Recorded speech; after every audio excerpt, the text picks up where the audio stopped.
Ça commence par l'entretien en ligne. Bien sûr, le pilote ou bien les techniciens de la maintenance en entretien en ligne.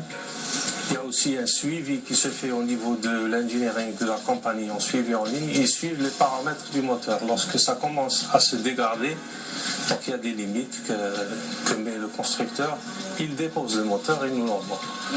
Après, on fait nos inspections. C'est des inspections shop. C'est des inspections physiques directement sur le moteur qui sont plus strictes que les inspections sur avion. Parce qu'une fois déposé, on ne va pas s'amuser à remettre une pièce qui peut tenir sur avion. On va donner un moteur avec des pièces qui vont tenir beaucoup plus longtemps. Généralement, lorsqu'on donne un moteur, c'est 4-5 ans sous l'aide.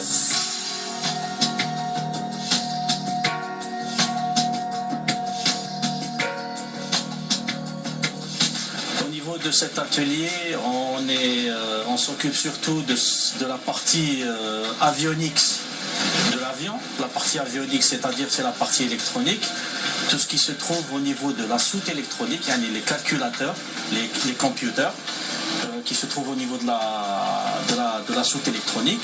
Cet atelier est équipé d'une station de test automatique de dernière génération. Donc on a des équipements de test de très haute technologie. Dès qu'on a un constat de panne, on repère la panne au niveau de quel équipement. L'équipement est déposé de l'avion, on le ramène ici. Et selon l'équipement et le statut TAO et ce qui a été constaté au niveau de l'avion, c'est-à-dire, ce qui a été constaté, il faut voir d'abord le report du pilote, qu'est-ce qu'il a constaté. Il faut voir aussi ce que le mécanicien a constaté lors du test. Et à partir de là, on peut faire une première déduction de la panne. Donc l'étape suivante, c'est le test. Le test se fait en deux parties. La première partie, on va tester ce qu'on appelle l'intégrité de l'équipement. C'est-à-dire, on va tester, c'est de l'électronique. On va tester toutes les parties électroniques TAO. On va voir est-ce qu'il n'y a pas de dysfonctionnement. Maintenant, s'il y a un dysfonctionnement, ça va apparaître. Et c'est à partir de là que le mécanicien va faire ce qu'on appelle de la recherche de panne. Il va essayer de voir, de situer la panne ou rahé pour pouvoir effectuer la réparation. Dans une seconde étape, on va procéder à la simulation. On va essayer de voir, dans une seconde étape, on va procéder à la simulation. On va essayer de voir le fonctionnement de l'équipement comme s'il était à bord de l'avion.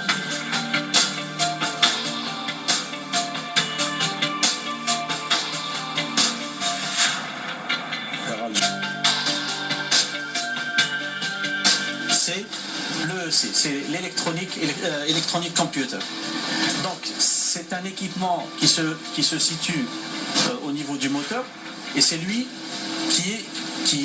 qu'on peut considérer comme étant le cerveau du moteur. Cet équipement ne peut être traité, entretenu ou bien réparé que par des compagnies qui ont une licence spéciale.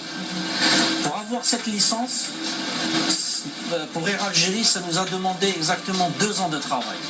Entre l'acquisition du matériel pour la maintenance de cet équipement, les formations du personnel, une formation à l'étranger et une formation ici à Alger, et sans pour autant oublier les audits. Donc ils viennent, ils nous auditent, ils voient quelles sont nos capacités du point de vue matériel. Au bout de 2 ans et après un audit final, on a pu obtenir la licence. Et au niveau de l'Afrique, on est les seuls à avoir cette licence.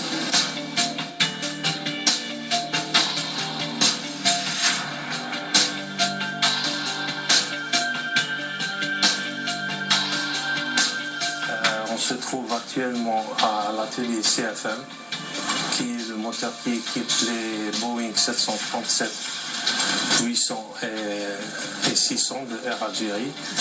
Et c'est à ce niveau qu'on fait la maintenance de ces moteurs. Actuellement, il y a une équipe qui sont en train de remonter un moteur, de le remettre en service, après avoir été déposé suite à une anomalie. Le quotidien, c'est la remise en service des moteurs déposés pour une raison ou une autre. Donc on inspecte les moteurs selon les critères les constructeurs, on a des manuels pour ça. Et selon les inspections qu'on fait, on établit des programmes pour remettre en service les moteurs. Donc ça dépend de la raison de dépôt, généralement c'est 2 à 3 mois pour remettre un moteur en service. Il y a des moteurs qui sont déposés pour convenance, pour des raisons d'exploitation. C'est des moteurs qu'on inspecte rapidement et on remet en service rapidement. En 10-15 jours, on peut le redonner s'il n'y a pas de problème majeur dessus. Lorsqu'il y a des problèmes majeurs, c'est-à-dire un problème se situe au niveau d'un module majeur. On est obligé de changer le module avec, donc de ramener, de désassembler complètement le moteur et mettre les pièces en circuit pour inspection et le remontage du moteur.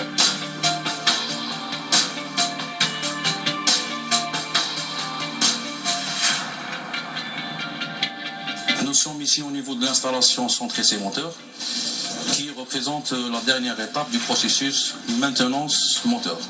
Après désassemblage, inspection et réparation du moteur, le moteur est acheminé au niveau de cette installation afin de passer le test. Cette installation a la capacité de tester les moteurs de type CFM 56, équipant les Boeing 737 NG, les moteurs type CF680 équipant les avions de type Boeing 767. Aussi les moteurs de type T56 équipant le Lockheed C130.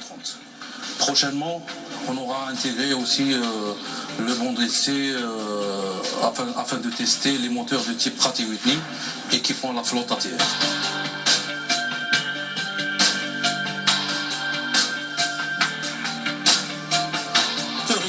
Au niveau de cette salle de préparation. Donc l'entrée d'air la force qui يكون عليها. Il simule une entrée d'air. On a les panneaux acoustiques qui réduisent le bruit. Une fois le moteur accroché, bien sûr équipé, on entre dans la salle de commande où on entame la procédure de test. واش يصرى في la salle de commande يعني La mise en route, on pousse un certain régime et on relève les paramètres. Et bien sûr, le but est de juger l'acceptabilité du moteur. Est-ce qu'il est bon ou pas bon?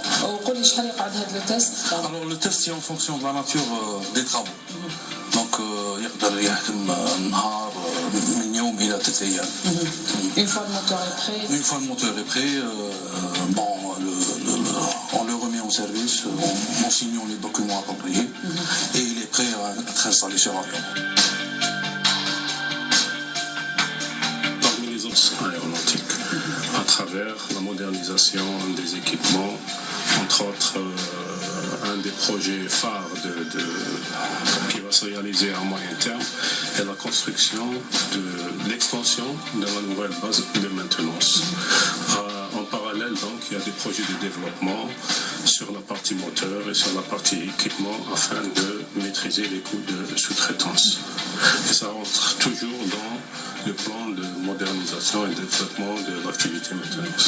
C'est l'objectif principal, c'est de s'attaquer au marché national d'abord et régional. Et pourquoi pas aller au-delà. On a les moyens, donc que ce soit humain ou matériel, il faut savoir les utiliser.